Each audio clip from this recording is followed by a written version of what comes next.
ઘણીવાર તમે એવું નોટિસ કર્યું હશે કે જ્યારે ચામડીના રોગો જેવા કે ધાધર, સોરિયાસિસ, સીળસ આવા બધા રોગોની સારવાર જ્યારે ક્રીમ ઓઇન્ટમેન્ટના સ્વરૂપમાં કરવામાં આવે ત્યારે બાહ્ય લક્ષણો જેવા કે ખંજવાળ, બળતરા એ બધી વસ્તુઓ તો ઓછી થઈ જતી હોય છે, પરંતુ ત્યાં કાળા ડાઘા રહી જતા હોય છે. આવી કન્ડિશનમાં એ ધાધર છે એ સંપૂર્ણપણે મટી કહેવાય નહીં.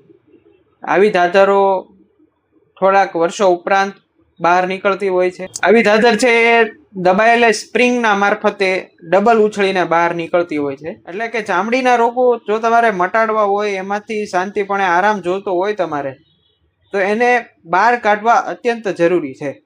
એટલા માટે જ જ્યારે હોમિયોપેથિક દવા શરૂ કરવામાં આવે ત્યારે તમારા જૂના મૂળ રોગો જે તમે બાહ્ય ક્રીમ ઓઇન્ટમેન્ટ દ્વારા દબાવવામાં આવ્યા છે એ બધા જ રોગો બહાર નીકળશે. જો તમારે આવા રોગોમાંથી સંપૂર્ણપણે અને કાયમી માટે આરામ જોઈતો હોય તો એના માટે તાસીરગત યોગ્ય હોમિયોપેથિક સારવાર દ્વારા જ શરીરમાંથી બહાર તેને કાઢી શકાય છે.